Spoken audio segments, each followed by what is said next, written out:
I think there's three major roles that the city plays in economic development and job creation. The first one is that we have to build a city that makes sense, that nurtures businesses, that nurtures a diversified economy. That's what the Great Neighborhoods platform is all about. Number two, we have to be very thoughtful about the regulatory environment we create to actually build that city. We have to be very thoughtful about the tax regime that we establish to ensure that we're actually incenting positive business practices and not sort of digging ourselves into holes. The third thing we have to do, I think, especially now, is that we have to double down on our Canadian and Calgarian values. We have to commit to reconciliation. We have to commit to our cultural diversity, to arts and culture. We have to commit to gender equity and diversity and really make a statement about who we are as a people. I think the city has like a very important role, like in terms of like creating jobs, like making sure like we attract more businesses in this city, which is not the case right now. They care mostly for like large businesses, I mean, which is okay. I don't mind loving any business, but like we have to care for both, right? Large and small. I mean, like, which is not the case right now. And I think also like we have to create a very like a small branch, like which we have to like promote the city overseas, not just in China or USA. How about Africa? I mean, there's so many. I mean, large even large businesses in Africa which want to come here. I mean, they're like looking for a place to go and invest. So if you can create like that branch and promote the city overseas, that'd be great too. Well, I think first of all we need a business smart council, and I think as a willing partner to participate with business to facilitate their small businesses. What I'm hearing on the street is that businesses are leaving the city because of the onerous red tape, the level of bureaucracy at City Hall that they have to wade through. There was a gentleman that just spoke to me at the door recently in Bridgeland who actually moved his company out of Calgary to Toronto, of all places. He took 200 employees with him. He's commuting back to see his family, but he said, Cheryl, we need a business smart council. This is the most business unfriendly council that I've encountered in all his years in business. So we need to be a willing partner, and we need to keep our business taxes low. We can't continue to download the core taxes onto small businesses. I think the city should create more developing community, which they can be a self-sustaining community at the same time.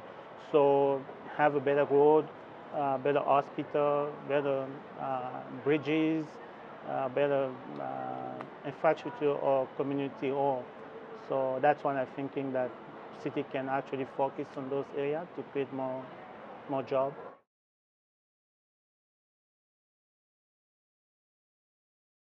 First, like we need to like put a cap on the like mayor, councillors, even city officials, city workers.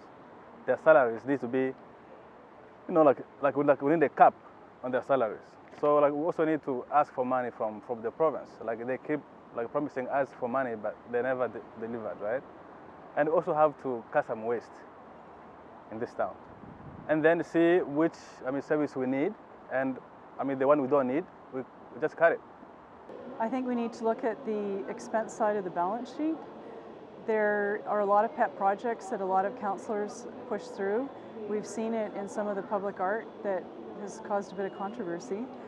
And there are ways to run the city more efficiently. So I think we need to be better planners. The city's one big dig right now, and we need to step back and adjust to the new economy, the new reality of the economy, and take a look at some of these projects and say, are they necessary right now? And maybe phase them in over time. Yeah, city service, I'll give an example. For example, when you have a self-sustaining community, or I give you LRT, for example, so they will manage the service. City buy buses, and transit kind of manage the buses, which people pay fare and all the time. So city doesn't really have to worry too much about, because there's income coming, and that will kind of balance how much money they did spend for investment. So. Okay, getting back to the Great Neighborhoods platform, that's exactly what it's about, right? If we build a city where it costs more and more and more to provide the services, that's crazy. Great Neighborhoods are about creating bigger bang for your tax buck, and we have to get seriously into the process of providing better services more cost effectively. Like, just for example, Ward 9, it's way less costly to answer fire service calls in Ward 9 than it is in more of the far-flung suburban areas of the city. We have to be very thoughtful about what the cost per service is and build a city where we drive those costs down. That's what Great Neighborhoods all about.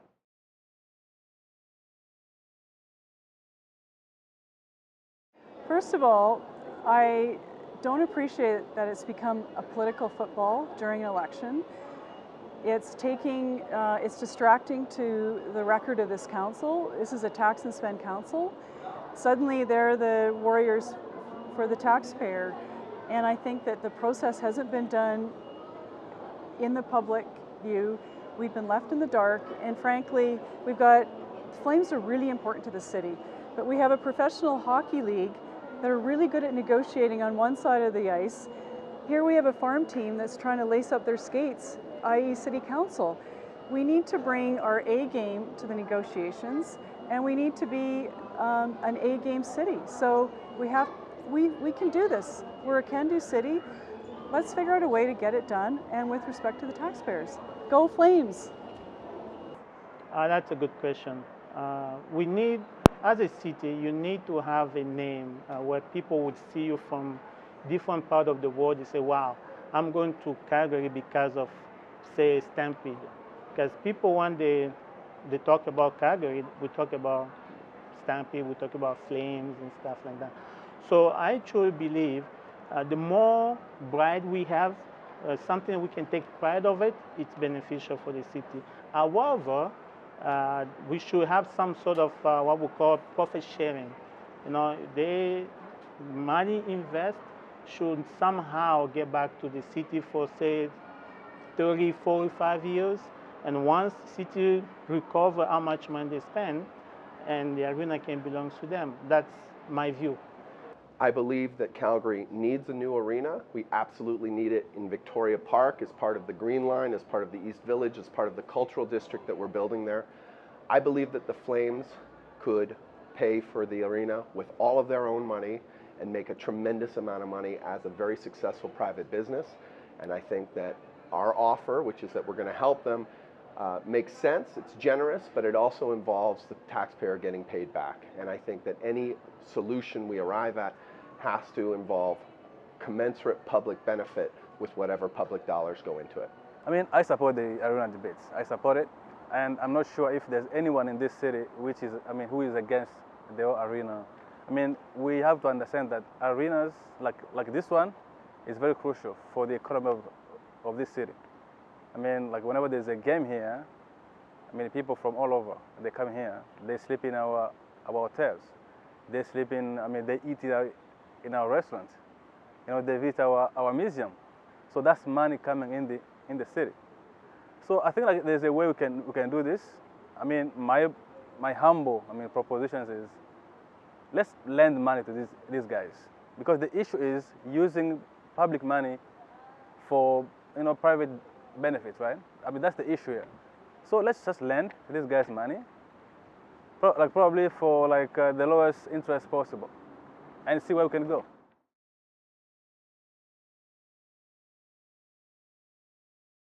Communication, safety. There is no communication between prison council and the ward.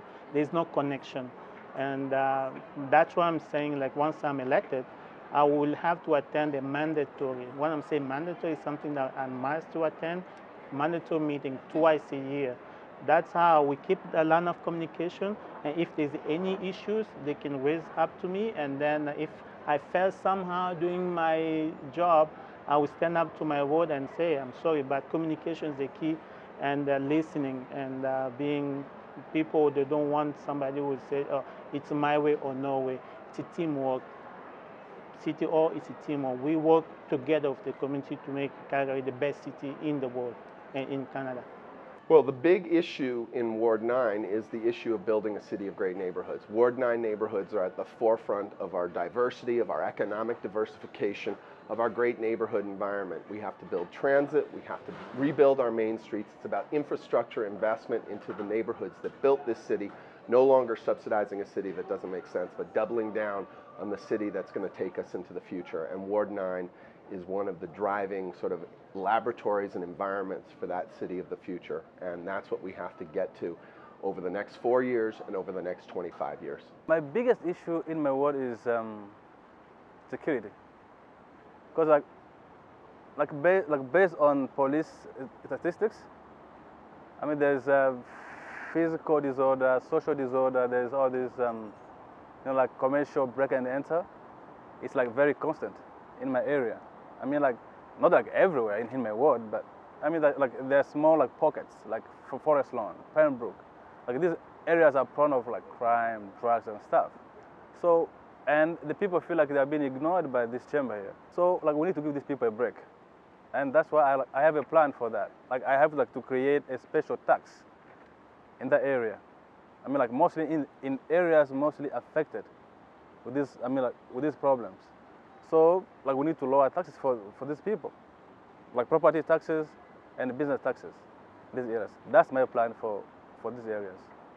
Well, Ward 9's new boundaries bring in all of Calgary East, and it's the most diverse and what I consider the most interesting ward because it's made up of historic communities that are the old city of Calgary. They're all unto themselves almost like small villages. They're concerned about the rapid rate of change. They're seeing development pressure.